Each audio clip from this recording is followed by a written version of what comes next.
Due to the graphic nature of this cult's crimes, listener discretion is advised. This episode includes discussions of drugs and abuse that some people may find offensive. We advise extreme caution for children under 13.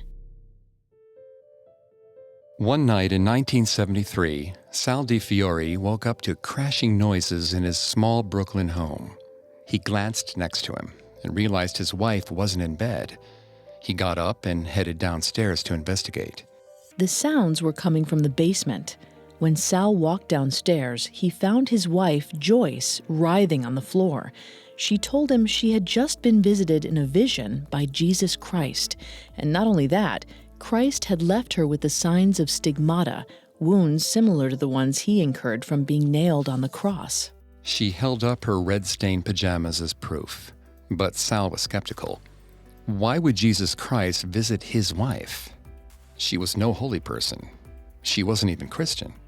But word of the stigmata spread, and Joyce would soon become the leader of what some would call a new religious movement, and others would call a cult.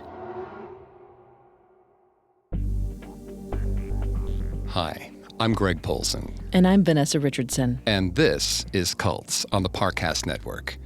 Today we're taking a deep dive into Kashi Ashram, founded by housewife Joyce Green, whose charismatic personality has drawn in wealthy celebrity backers, including Arlo Guthrie, Ivanka Trump, and Julia Roberts. You can listen to previous episodes of Cults, as well as all of Parcast's other shows, wherever you listen to podcasts. A new episode comes out every Tuesday. A lot of you have asked how you can help support the show. And if you enjoy the podcast, the best way to do that is to leave a 5-star review. You can also find us on Facebook and Instagram as @Parcast, and on Twitter @Parcast Network. Joyce Green founded Kashi Ashram in Sebastian, Florida in 1976.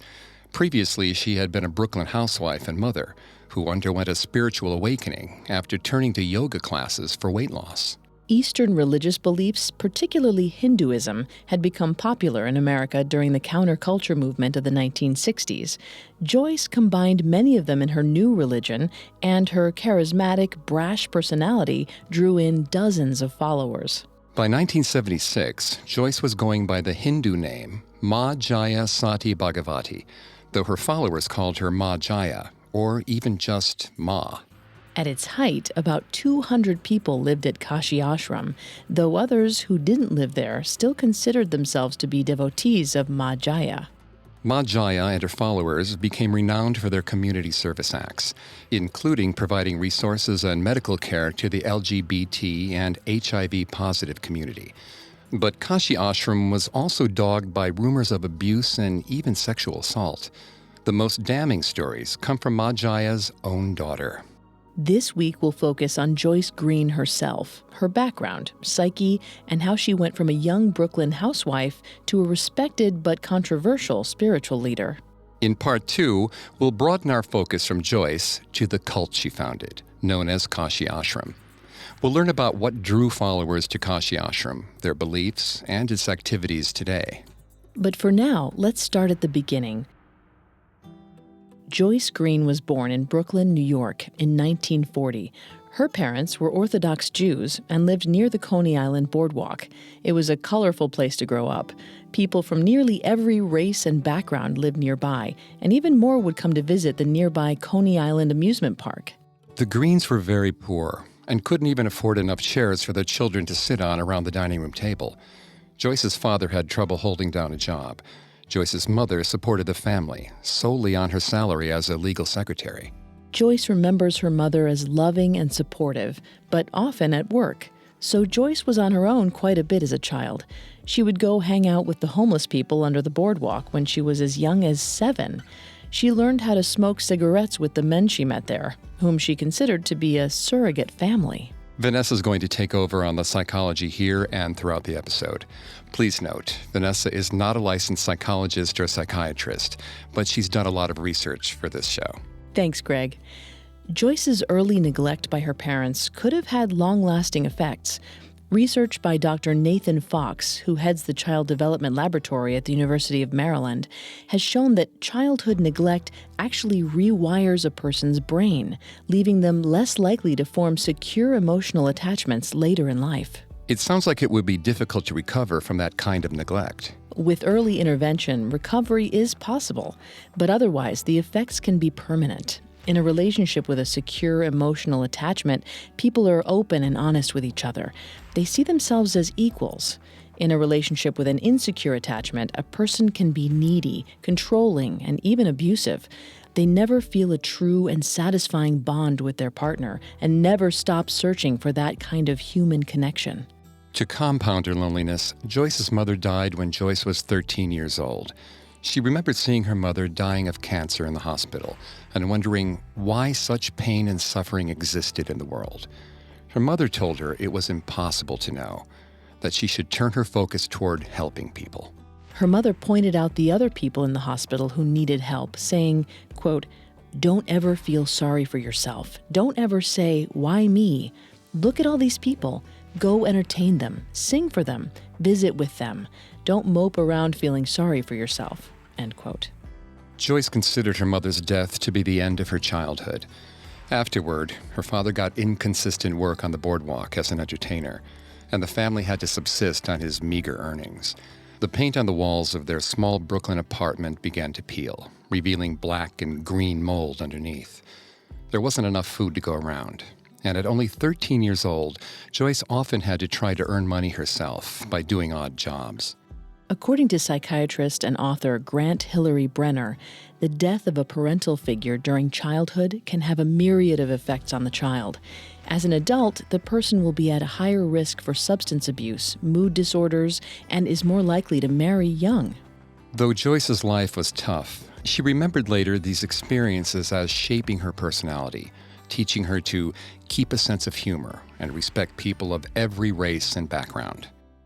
Joyce may have been poor, but she still managed to attract attention. She had tan skin and long black hair that she wore parted down the middle. She had a thick Brooklyn accent and a brash, outspoken attitude. In 1955, 15-year-old Joyce was hanging out at a beach in Brooklyn when she caught the eye of 17-year-old Sal DiFiore. Sal was a young man who lived in the neighborhood. Joyce thought he was an Italian stud. Sal remembered how Joyce's personality made her rise above her humble background. He said, quote, "None of her family was like that. They were very poor. You could tell by the clothes she wore. Her father was a loser," end quote. Joyce and Sal married a year later, in 1956, at 16 and 18 years old, respectively. They shared a physical attraction, and Sal loved Joyce's sense of humor. For Joyce, Sal provided a sense of stability that she didn't have in her father's house. And for a while, stability was what she wanted. They stayed in Brooklyn, living in a tiny apartment, and Sal went to work as a Coca-Cola delivery man. Over the next decade, Joyce kept house, cleaning, cooking dinner, and gave birth to 3 children. Jimmy, the oldest, was born in 1961, followed by Denise and a younger girl we'll call Molly. Molly has given interviews to newspapers in recent years under that name and prefers not to use her real one. While Joyce and Sal were raising their children, outside their door, the counterculture movement of the 1960s was in full swing. Since Joyce would later incorporate some of the movement's lessons into her own teaching, it's important that we understand what was going on. The counterculture movement sprang out of a deep disillusionment with society's cultural and governmental institutions. Before World War II, the United States was in a depression, and people had to focus their energies on finding enough money and food to support their families. Afterwards, the U.S. entered a time of prosperity, and children born in this era were able to focus on matters outside of pure survival. When the baby boomers reached college age in the 1960s, they began to chafe at what they saw as the overly traditional and materialistic views of their parents. They marched for civil rights, championed feminist causes, and fought for environmental protections. Critics of the counterculture movement, however, derided young people as deadbeats. They thought that hippies were only able to experiment and explore because of the hard work of the generation before them. Members of the counterculture movement also turned away from mainstream religions like Christianity and Judaism, which had an institutionalized way of operating. They favored religions that offered a more direct and personal connection to spirituality, particularly Eastern religions like Buddhism and Hinduism. Hinduism was particularly attractive because it didn't possess a single central authority. Joyce Green adopted many Hindu practices and terms into the religion she would later found. In general, Hindus consider reaching a state of nirvana, or moksha, to be the ultimate goal in life. Nirvana occurs when the self is united with God and can be reached either through a long journey of yoga, meditation, and other spiritual dedication, or sometimes spontaneously. There are several deities in Hinduism. One is named Kali, the Divine Mother, who would become very important in Joyce Green's life. Kali is both the giver of life and the destroyer. Unlike Christianity, which separates good and evil into God and the devil, Kali encompasses both. She represents life and death, which cannot exist without the other. In 1965, President Lyndon Johnson abolished the Oriental Exclusion Act, which had set quotas on immigration from countries considered to be undesirable, like India. Indian gurus were finally able to move to the United States to spread their brand of spirituality. The guru is very important in Hinduism. A guru is a guide or teacher who helps a chela or student along a path of spirituality. It's an intense relationship and can rival that of a parent and child. Chelas can take anyone as their guru, even if they're not alive anymore. For example, a chela could consider Jesus Christ to be their guru. With the influx of gurus and interest in decentralized religion, Hindu beliefs became more commonplace in America. Yoga was embraced by Americans as good exercise, though in Hinduism, it is also part of the path to spiritual enlightenment. While Joyce Green sat out for much of the hippie movement of the 60s because she was caring for her family, yoga became her introduction to spirituality. In her early years of her marriage, Joyce struggled with her weight and bouts of depression. One night at dinner, her husband looked at her after she had finished quite a bit of food and sarcastically said, "You should eat a little." Joyce was devastated by this comment and resolved to lose weight. A friend told her about yoga classes at a nearby Jack LaLanne gym. In 1972, at the age of 32, Joyce took her first yoga class. Although yoga was mostly separated from its spiritual origins, the class did teach her a technique called pranayama breathing. Pranayama breathing is a series of different breathing exercises meant to regulate mood and increase health, though it can ultimately bring on a trance-like state. One popular exercise is to inhale for 4 seconds, hold the breath inside for 16 seconds, and then exhale for 8 seconds.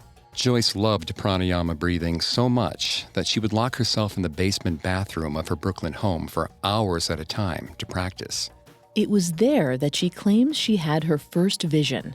It started with the sound of something heavy being dragged along the ground, and then Christ appeared, dragging his cross behind him. When he first appeared, Joyce says she told him, "What are you doing here? I'm Jewish." When Joyce told her Catholic husband Sal about her vision, he told her, "That yoga stuff is voodoo. If you want to see Jesus, come to church with me." But Joyce didn't listen. She kept doing her breathing exercises, and Christ began to appear to her regularly. She told some of the other people in her yoga class, and they believed her visions were real. Word began to spread about the Brooklyn housewife who was having visions, and soon the family's small house would be deluged with interested people. Joyce had stumbled onto the spiritual path in a quest to lose weight, but when people began to raise her up as a saint, she found the power intoxicating. She wasn't about to let go. We'll learn how Joyce amassed a following in just a moment. Now back to the story. In 1972, 32-year-old Brooklyn housewife Joyce Green DeFiore discovered yoga as a means to lose weight. She also found that the breathing exercises she learned in yoga classes could put her into a trance-like state. While practicing those breathing exercises in the family bathroom, Joyce claimed that she had seen visions of Jesus Christ. Word began to spread about a Brooklyn housewife who was having spiritual visitations. Even though it was now the 70s, the counterculture movement was still going strong, and eager hippies descended onto the DeFiore household. These pilgrims were upper-middle-class people, for the most part. They had been raised with material possessions, but still felt empty, and were searching for someone to give their life spiritual meaning. Joyce was happy to play that role. The apartment became overrun with strangers. Sal, Joyce's husband, later recalled his shock. "I couldn't believe it. She controlled those people. They were all super rich kids who were dysfunctional, and they would go to her for guidance." Part of what was drawing people to Joyce was her charisma. Leaders in many fields, from politics to entertainment, can be known for their charisma. Charisma can be a positive trait, but it can also be utilized for more selfish purposes. The trick is knowing when someone's charisma comes from a sense of positivity and self-worth or a narcissistic desire for attention. Professor and counselor Suzanne Deggs-White has studied the difference between the two. One difference she points out is that charismatic leaders can consider their failures and take responsibility for them, while narcissists blame their failures on others. Determining the truth about Joyce's motivations ultimately comes down to whether or not you believe her claim that she was visited by Jesus. Her husband Sal certainly didn't believe her. He became even more incredulous about her claims when he heard crashing noises in the apartment one night in 1973. He found his wife in a manic state, claiming that Christ had appeared to her once again. This time, though, she'd been left with stigmata, or wounds on her hands corresponding to the wounds on Christ's hands that he received from being nailed to a cross. Sal didn't buy it. He took the pajamas that she'd been wearing to a dry cleaner who told him that the stains were from theatrical blood. But it didn't matter. Word about the stigmata spread through Joyce's followers and attracted even more people to her. They would live in houses in Brooklyn and Queens together, forming a sort of spiritual network. In one of Christ's visitations to Joyce, he told her an important message. Quote, "Teach all ways, for all ways are mine." End quote. Joyce interpreted that message to mean that there were multiple ways to reach spiritual enlightenment. In other words, all religions are valid because they all worship the same God. That belief would become a central tenet of her teachings. Now might be a good time to remember that there were 3 young children living in the DeFiore household. In 1973, Jimmy, the eldest child, would have been 12 years old.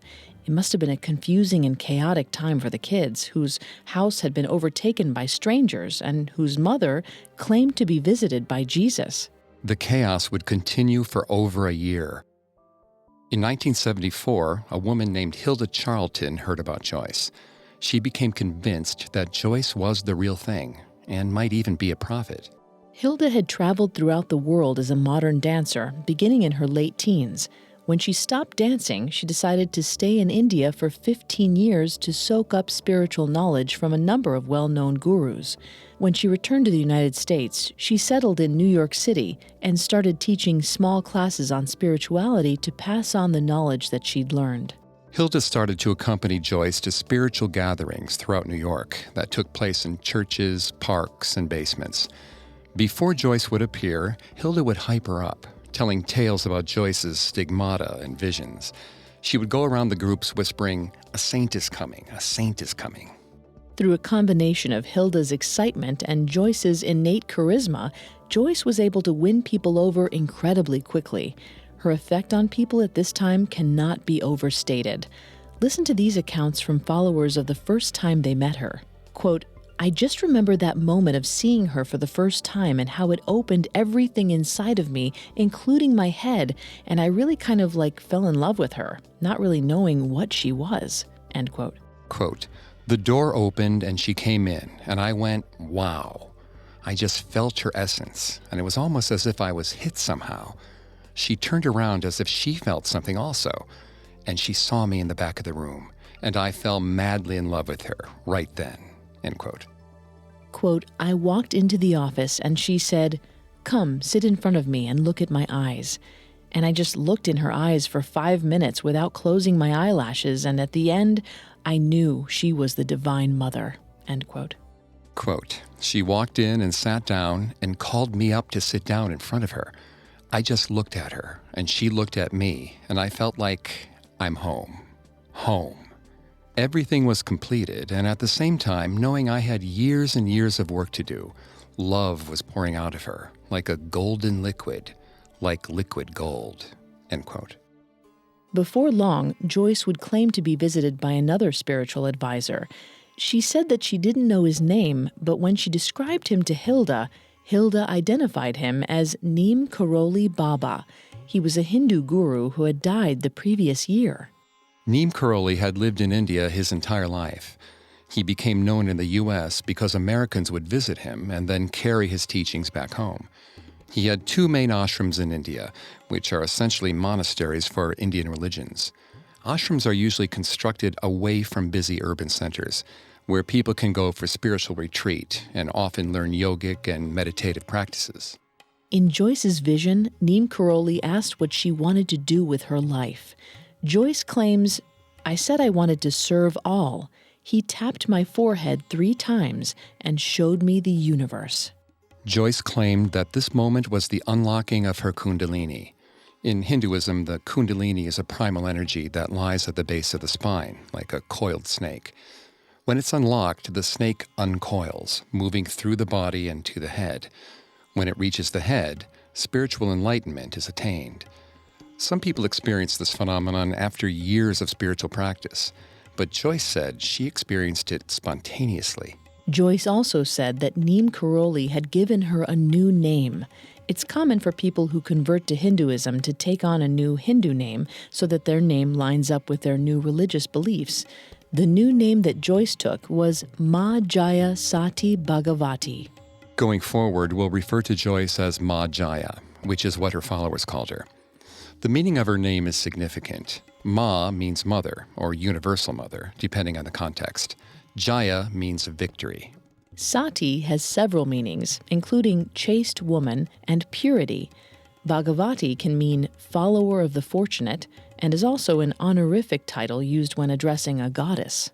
With Hilda introducing Ma Jaya to new circles, her influence grew. She was able to amass a couple hundred followers spread throughout New York City. She would soon get a stamp of approval from an even more important figure in the counterculture movement, Ram Dass.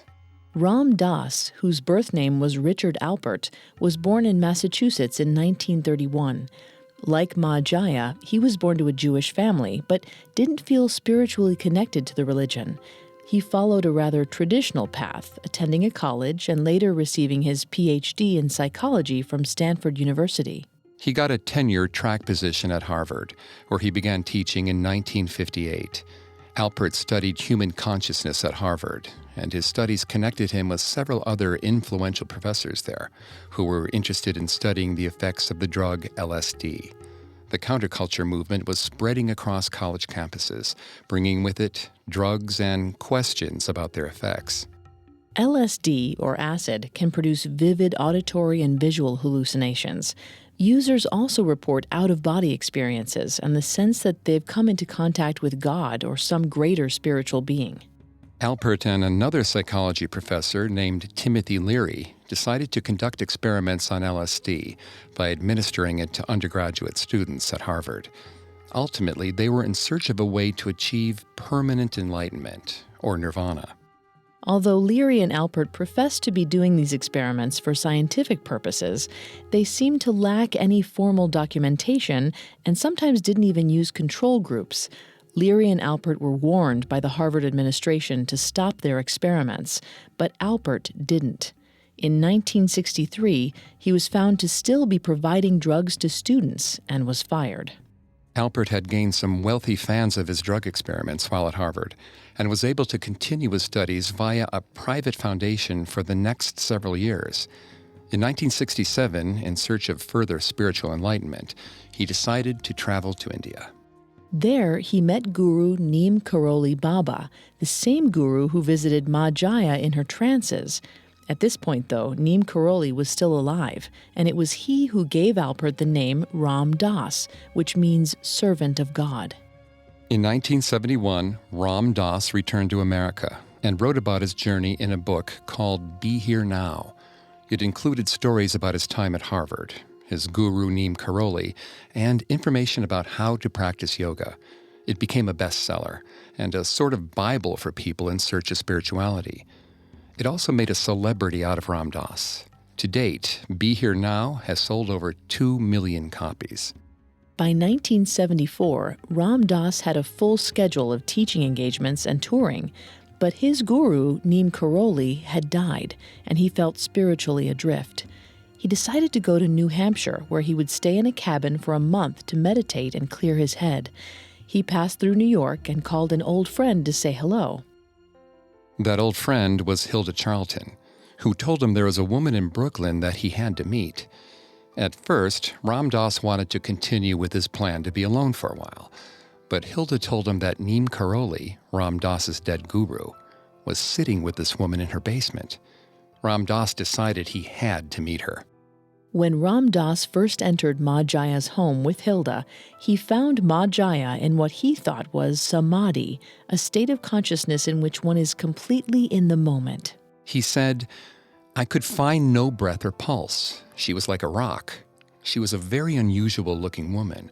She has long, false eyelashes, heavy mascara, and a low-cut dress. Finally, she came out of it, looked at me, and said, 'What do you want?'" Ram Dass was impressed with her directness because he thought it proved that she wasn't trying to put on the act of a holy person. She then seemed to channel Neem Karoli and started to discuss things with Ram Dass that only he would know about, like the upkeep of his ashram in India. Ram Dass was convinced that Ma Jaya really was a spiritual leader, and in the winter of 1974, he moved to Brooklyn to study with her. Ram Dass's presence with Ma Jaya gave her an important stamp of legitimacy. He would help gather even more followers to her side, making her one of the preeminent spiritual leaders in New York. By the time Ram Dass was done with her, Ma Jaya's devotees believed her to be a saint, or maybe even the reincarnation of a god, and they were willing to sacrifice anything to follow her. We'll hear how Ma Jaya's followers sacrificed for her in a moment. Now, back to the story. By the winter of 1974, Ma Jaya, formerly Joyce Green, had gathered hundreds of followers. More importantly, she had been given a sort of stamp of approval by two well-known figures among the post-60s hippie crowd, Hilda Charlton, a British mystic, and Ram Dass, a former Harvard professor turned Hindu and best-selling author.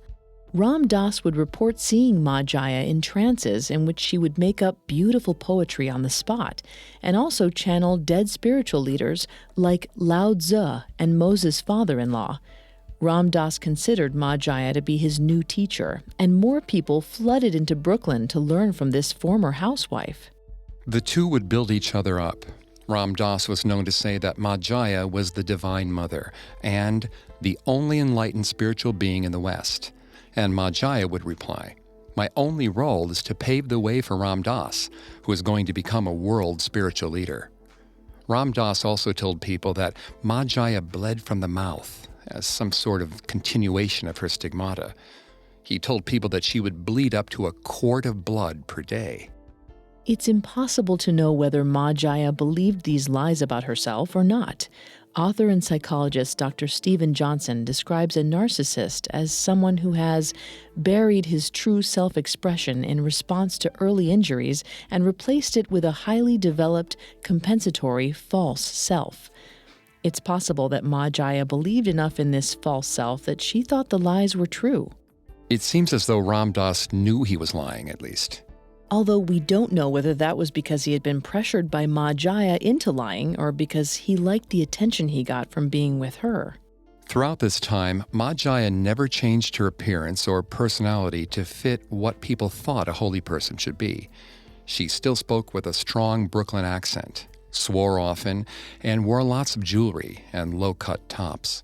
Ram Dass would also show some surprising personality traits for a holy man. According to a disillusioned follower named Peter Simon, who lived with Ram Dass in a group home in California, Ram Dass would be uptight and angry in private and turn into a peaceful holy man in public. Peter Simon also observed some troubling characteristics among Ram Dass's followers. When Ram Dass would teach a class on breathing, Students were praised for going into a trance-like state in which their bodies would stiffen. Simon felt that many of the students faked this effect to stay in Ram Dass's good graces.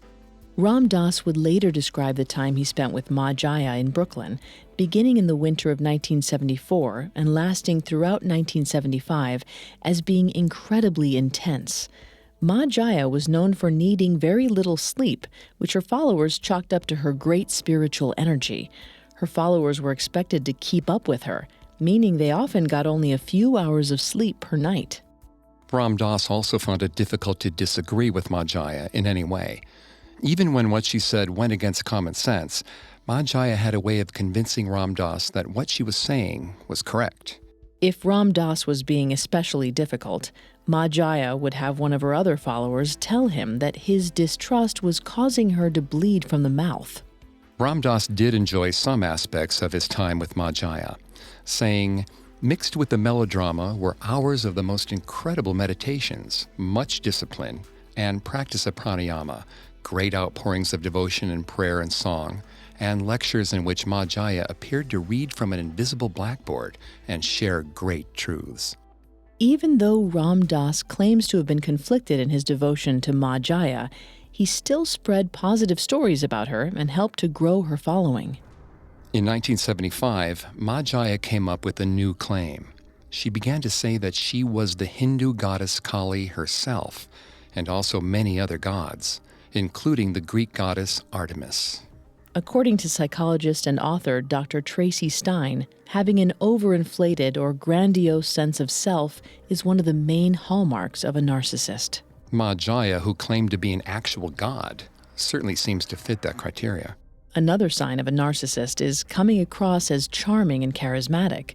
From what we hear her followers say about their first impressions of Ma Jaya, it seems clear that she had charisma in abundance. But that wasn't the only questionable story about herself that Ma Jaya told her followers. She also told them that her husband once had her committed to an insane asylum where doctors incorrectly diagnosed her with a brain tumor. There's no record of this hospital visit, and Ma Jaya would never allow any of her students to speak to the doctors she claimed had observed her, but she said this trauma explained why she would panic every time she heard sirens. On another occasion, Ma Jaya said she had taken on another person's cancer for them, so her body now had many malignant tumors growing in it. But through the constant praying of herself and her students, she reported that she was miraculously cured. Both of these stories seemed designed to increase the idea that she was a martyr for her spiritual cause, despite not always being understood by those around her. She also reportedly had a difficult time staying in her own body. At any moment, she would go stiff and into a trance. Her followers spent much of their time trying not to lose Ma Jaya in this manner, because she claimed that returning from that state to her normal consciousness felt like being cut with 1,000 razor blades. Ma Jaya's fits ensured that her followers' attention would always be on her and kept them in a state of insecurity. These fits also had a more concrete outcome. Hilda had bought Ma Jaya a special necklace with a jewel that she had blessed, and usually if Ma Jaya would touch this charm, she would return from her trance. But Ma Jaya said there was another way that she could be prevented from leaving her body. She could be weighed down by gold bracelets. So she began to wear dozens of them on each wrist. Of course, her followers were supposed to buy these bracelets for her. And since she claimed that any impurities would burn her skin, the gold had to be at least 18 karat. At one point, Ram Dass bought Ma Jaya a $1,200 gold bracelet in an attempt to save her from her painful trances. He also bought her an $800 ring with a lapis lazuli scarab. It sounds outlandish, but Ma Jaya claimed that she needed the ring to protect her from a group of Tibetans who were going to try to kidnap her and bring her back to their mountainous home so that they could worship her, and her followers believed her. Throughout the beginning of 1975, when Ram Dass and Ma Jaya were teaching together in Brooklyn, their students began to observe aspects of their relationship that made them uneasy. Both teachers taught and supposedly observed a practice called brahmacharya. Brahmacharya is a practice in Hindu and other Indian religions of celibacy before marriage and fidelity within marriage. It's meant to focus a student's energy away from sex and toward a spiritual journey guided by their guru. But Ma Jaya and Ram Dass seemed a little too close. They were observed showing each other casual physical attention and flirting. Ma Jaya would later claim that nothing happened between her and Ram Dass. Ram Dass was much more circumspect. He wouldn't outright deny that he and Ma Jaya had a sexual relationship. He only said that he didn't want to disrespect Ma Jaya's husband, Sal, to whom she was still married. In the summer of 1975, Ram Dass's doubts about Ma Jaya grew. He had seen her grow an inflated sense of self through the last year he had spent with her, and was particularly troubled when she ended her relationship with Hilda Charlton, who had first helped her rise to popularity. This move seemed to be born out of a need to concentrate power solely around herself. Ram Dass also witnessed her lying in person. Many times he had called Ma Jaya on the phone, only for her to tell him that she was in a trance-like state and couldn't talk. One day he was spending time with her, and she picked up the phone when it rang and said, "I can't talk now, I'm too stiff." Remember, she would often go stiff in her trances. Ram Dass realized that she could have been lying to him when he would call as well. He began to try to withdraw himself from the group. Ma Jaya did not react well to his departure. Author and UCLA professor Dr. Judith Orloff has studied how narcissists will strike back if they feel that they're being abandoned. She says that narcissists will use every tool at their disposal to punish the person leaving them. Narcissists fear being exposed as frauds more than anything, so they'll do whatever it takes to prevent that from happening.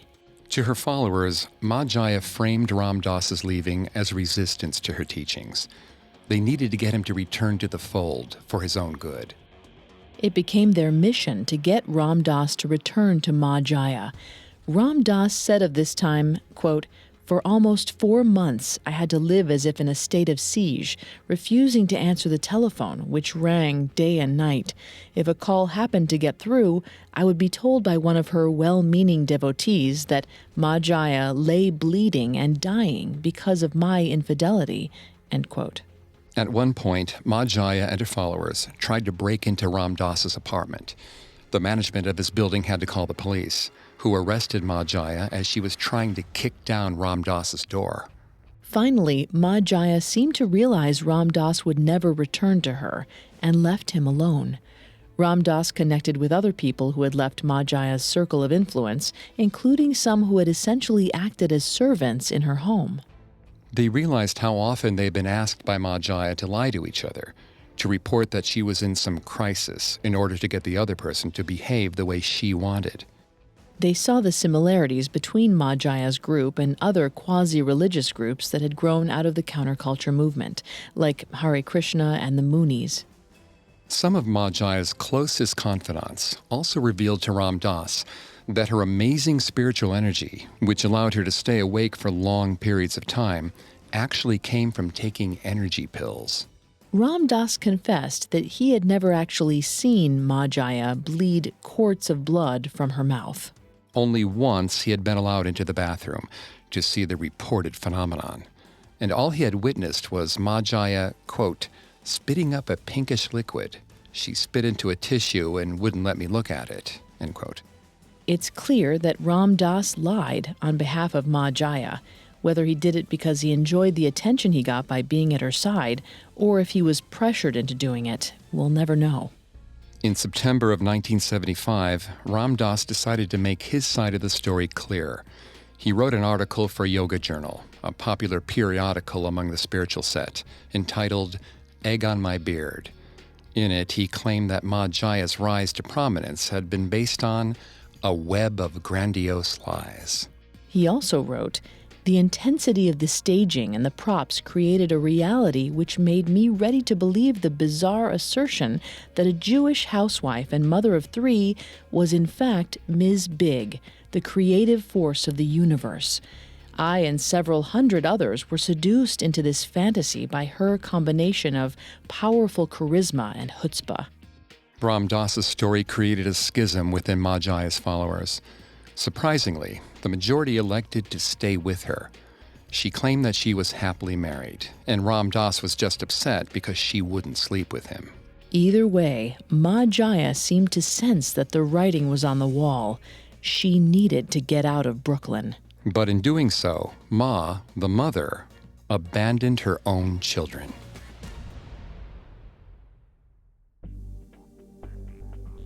Next episode, we'll see the heartbreaking ramifications of Ma Jaya's actions on her children. We'll also discuss disturbing claims of abuse and kidnapping that continue to haunt Kashi Ashram.